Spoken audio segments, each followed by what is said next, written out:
Hi friends, ನಮಸ್ಕಾರ. Welcome to my YouTube channel. ಇವತ್ತಿನ ವಿಡಿಯೋದಲ್ಲಿ ಎಲೆಕೋಸಿಂದ ಪಕೋಡನ ಹೇಗೆ ಮಾಡೋದು ಅಂತ ತೋರಿಸ್ತಾ ಇದ್ದೀನಿ. ತುಂಬ ರುಚಿಯಾಗಿರುತ್ತೆ.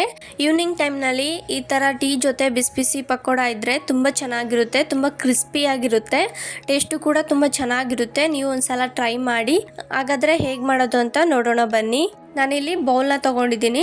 ಅದಕ್ಕೇ 2 ಕಪ್ ಆಗುವಷ್ಟು ಕ್ಯಾಬೇಜ್ನ ಕಟ್ ಮಾಡಿ ಇಟ್ಕೊಂಡಿದ್ದೆ, ಅದನ್ನು ಹಾಕ್ಕೊಂಡಿದ್ದೀನಿ. ನಾನಿಲ್ಲಿ ಉದ್ದುದ್ದು ಕಟ್ ಮಾಡ್ಕೊಂಡಿದ್ದೀನಿ. ಕ್ಯಾಬೇಜ್ ಹಾಕ್ಕೊಂಡಾದ್ಮೇಲೆ ಈರುಳ್ಳಿನ ಹಾಕ್ಕೊತಾ ಇದ್ದೀನಿ. ಈರುಳ್ಳಿನೂ ಕೂಡ ಉದ್ದುದ್ದು ಕಟ್ ಮಾಡ್ಕೊಂಡಿದ್ದೀನಿ. ಉದ್ದುದ್ದಕ್ಕೆ ಕಟ್ ಮಾಡೋದ್ರಿಂದ ಪಕೋಡ ತುಂಬ ಕ್ರಿಸ್ಪಿಯಾಗಿ ಚೆನ್ನಾಗಿರುತ್ತೆ. ಇವಾಗ ಸ್ವಲ್ಪ ಕೊತ್ತಂಬರಿ ಸೊಪ್ಪನ್ನು ಕೂಡ ಸಣ್ಣ ಸಣ್ಣದಾಗಿ ಕಟ್ ಮಾಡಿ ಹಾಕ್ಕೊಂಡಿದ್ದೀನಿ.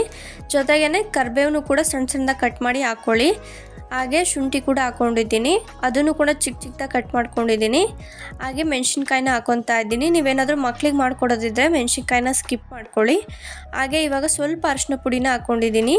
ಹಾಗೆ ಒಂದು ಚುಟುಕಿ ಆಗೋಷ್ಟು ಸೋಡಾ ಪುಡಿನ ಹಾಕ್ಕೊತಾ ಇದ್ದೀನಿ. ಅಡುಗೆ ಸೋಡಾ ನಿಮ್ಗೆ ಬೇಕು ಅಂದರೆ ಹಾಕ್ಕೊಳ್ಳಿ, ಇಲ್ಲಾಂದರೆ ಸ್ಕಿಪ್ ಮಾಡ್ಕೊಳ್ಳಿ. ಹಾಕೋದ್ರಿಂದ ಕ್ರಿಸ್ಪಿಯಾಗಿ ತುಂಬ ಚೆನ್ನಾಗಿರುತ್ತೆ. ಜೊತೆಗೆ 1/4 ಸ್ಪೂನ್ ಆಗೋಷ್ಟು ಖಾರದ ಪುಡಿನ ಹಾಕ್ಕೊಂಡಿದ್ದೀನಿ. ಮೆಣಸಿನ್ಕಾಯಿನೂ ಕೂಡ ಹಾಕ್ಕೊಂಡಿದ್ದೆ. ಖಾರಕ್ಕೆ ನಿಮಗೆ ಎಷ್ಟು ಬೇಕೋ ಅಷ್ಟು ನೋಡ್ಕೊಂಡು ಹಾಕ್ಕೊಳ್ಳಿ. ಹಾಗೆಯೇ ಅಜ್ವಾನನ ಹಾಕ್ಕೊತಾ ಇದ್ದೀನಿ. ಸ್ವಲ್ಪ ಕೈಯಲ್ಲಿ ಸ್ಮ್ಯಾಶ್ ಮಾಡಿಕೊಂಡು ಆಮೇಲೆ ಹಾಕ್ಕೊಳ್ಳಿ. ಜೊತೆಗೆ ಇವಾಗ ರುಚಿಗೆ ತಕ್ಕಷ್ಟು ಉಪ್ಪು ಕೂಡ ಹಾಕ್ಕೊತಾ ಇದ್ದೀನಿ. ನಿಮಗೆ ಉಪ್ಪು ಎಷ್ಟು ಬೇಕೋ ಅಷ್ಟು ನೋಡಿಕೊಂಡು ಹಾಕ್ಕೊಳ್ಳಿ. ಹಾಗೆಯೇ ಇದ್ರ ಜೊತೆನೇ ಸ್ವಲ್ಪನೇ ಗರಂ ಮಸಾಲ ಹಾಕ್ಕೊತಾ ಇದ್ದೀನಿ. ಸ್ವಲ್ಪನೇ ಹಾಕ್ಕೊಂಡಿದ್ದೀನಿ, ಜಾಸ್ತಿ ಹಾಕ್ಕೊಂಡಿಲ್ಲ. ನೀವು ಬೇಕು ಅಂದರೆ ಹಾಕ್ಕೊಳ್ಳಿ, ಇಲ್ಲಾಂದರೆ ಸ್ಕಿಪ್ ಮಾಡ್ಕೊಳ್ಳಿ. ಹಾಕೋದ್ರಿಂದ ಪಕೋಡ ಡಿಫ್ರೆಂಟ್ ಟೇಸ್ಟಾಗಿ ತುಂಬ ಚೆನ್ನಾಗಿರುತ್ತೆ. ಇವಾಗ ನೀರು ಏನು ಹಾಕ್ತೇನೆ, ಬರೀ ಹಂಗೆ ಕೈಯಲ್ಲೇ ಮಿಕ್ಸ್ ಮಾಡ್ಕೊಳ್ಳಿ.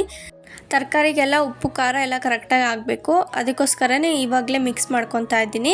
ನೋಡಿ, ಇವಾಗ ಚೆನ್ನಾಗಿ ಮಿಕ್ಸ್ ಮಾಡ್ಕೊಂಡಿದ್ದೀನಿ. ಮಿಕ್ಸ್ ಮಾಡ್ಕೊಂಡಾದ್ಮೇಲೆ 1 ಕಪ್ ಆಗುವಷ್ಟು ಕಡಲೆ ಹಿಟ್ಟನ್ನ ಹಾಕ್ಕೊತಾ ಇದ್ದೀನಿ. ನೀವು ಕಡಲೆ ಹಿಟ್ಟು ನೋಡ್ಕೊಂಡು ಹಾಕ್ಕೊಳ್ಳಿ.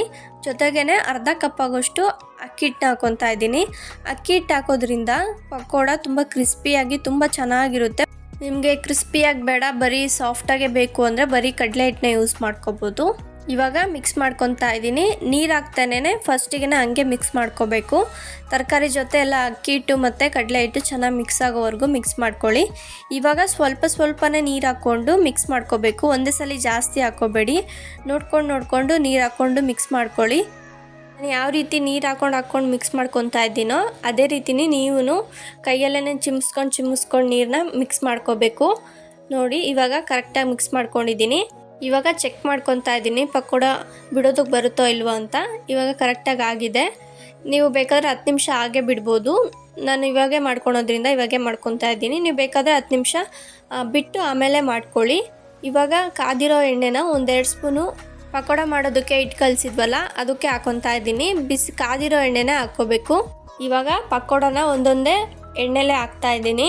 ನಿಮಗೆ ಬೇಕಂದರೆ ದಪ್ಪ ಕೂಡ ಮಾಡ್ಕೋಬೋದು. ಬಟ್ ನಾನಿಲ್ಲಿ ನಾರ್ಮಲಾಗಿ ಈರುಳ್ಳಿ ಪಕೋಡ ಹೇಗೆ ಮಾಡ್ತೀವೋ ಅದೇ ಥರ ತೆಳ್ಳಗೇನೆ ಮಾಡ್ಕೊತಾ ಇದ್ದೀನಿ. ಫ್ಲೇಮ್ನ ಮೀಡಿಯಮಲ್ಲಿ ಇಟ್ಕೊಂಡು ಪಕೋಡನ ಮಾಡ್ಕೊಳ್ಳಿ, ಇಲ್ಲಾಂದರೆ ಸೀದೋಗ್ಬಿಡುತ್ತೆ. ಜಾಸ್ತಿ ಹೈ ಫ್ಲೇಮಲ್ಲಿ ಇಟ್ಕೊಂಡು ಮಾಡೋದ್ರಿಂದ ಮೇಲ್ಗಡೆ ಅಷ್ಟೇ ಬೆಂದಿರುತ್ತೆ, ಒಳಗಡೆ ಏನೂ ಬೆಂದಿರಲ್ಲ. ಅದಕ್ಕೆ ಮೀಡಿಯಮ್ ಫ್ಲೇಮಲ್ಲಿ ಇಟ್ಕೊಂಡು ಬೇಯಿಸ್ಕೋಬೇಕಾಗುತ್ತೆ. ತಿರುಗಿಸ್ಕೊಂಡು 2 ಸೈಡೂ ಚೆನ್ನಾಗಿ ಫ್ರೈ ಮಾಡ್ಕೊಳ್ಳಿ. ನಾರ್ಮಲಾಗೆ ಈರುಳ್ಳಿ ಪಕೋಡ ಮಾಡ್ಕೊತೀರಲ್ಲ ಅದೇ ರೀತಿಯೇ ಮಾಡ್ಕೊಳ್ಳಿ. ನಿಮಗೆ ದಪ್ಪ ಬೇಕಂದರೆ ದಪ್ಪ ಮಾಡ್ಕೊಳ್ಳಿ, ಇಲ್ಲಾಂದರೆ ನಾರ್ಮಲಾಗಿ ಈ ಥರನೇ ಮಾಡ್ಕೋಬೋದು. ಇವಾಗ ನೋಡಿ, ಚೆನ್ನಾಗಿ ಫ್ರೈ ಮಾಡ್ಕೊಂಡಿದ್ದೀನಿ. ಈ ಥರ ಚೆನ್ನಾಗಿ ಫ್ರೈ ಮಾಡ್ಕೊಳೋದ್ರಿಂದ ಕ್ರಿಸ್ಪಿಯಾಗಿ ಒಳಗೆ ಮತ್ತು ಸಾಫ್ಟಾಗಿ ತುಂಬ ಚೆನ್ನಾಗಿರುತ್ತೆ. ಇವಾಗ ನಾನು ಇದನ್ನು ಟೊಮೊಟೊ ಕೆಚಪ್ ಜೊತೆ ಸರ್ವ್ ಮಾಡ್ಕೊಂಡಿದ್ದೀನಿ. ನೀವು ಬೇಕಾದರೆ ಹಾಗೆ ತಿನ್ಬೋದು, ಇಲ್ಲ ಟೊಮೊಟೊ ಕೆಚಪ್ ಜೊತೆ ಸರ್ವ್ ಮಾಡ್ಕೋಬೋದು, ಇಲ್ಲಾಂದರೆ ಹಾಗೆ ನೀವು ಟೀ ಜೊತೆ ಕೂಡ ಸರ್ವ್ ಮಾಡ್ಕೋಬೋದು. ತುಂಬ ಚೆನ್ನಾಗಿರುತ್ತೆ, ಬಿಸಿ ಬಿಸಿಯಾಗಿ ಮತ್ತು ಕ್ರಿಸ್ಪಿಯಾಗಿ. ಮೇಲ್ಗಡೆ ಎಲ್ಲ ಕ್ರಿಸ್ಪಿಯಾಗಿ, ಒಳಗಡೆ ಸಾಫ್ಟಾಗಿ ತುಂಬ ಚೆನ್ನಾಗಿರುತ್ತೆ. ಮಕ್ಕಳಿಗೆ ಈ ಥರ ಮಾಡಿಕೊಡಿ, ಅವರು ಕೂಡ ತುಂಬ ಇಷ್ಟಪಟ್ಟು ತಿಂತಾರೆ. ಇದೇ ಥರ ವೀಡಿಯೋಸ್ಗೋಸ್ಕರ ನನ್ನ ಚಾನಲ್ನ ಸಬ್ಸ್ಕ್ರೈಬ್ ಮಾಡ್ಕೊಳ್ಳಿ. ಈ ವಿಡಿಯೋ ನಿಮಗೆ ಇಷ್ಟ ಆಗಿದ್ದಲ್ಲಿ ಪ್ಲೀಸ್ ಲೈಕ್ ಮಾಡಿ ಮತ್ತು ಶೇರ್ ಮಾಡಿ. Thank you for watching the video.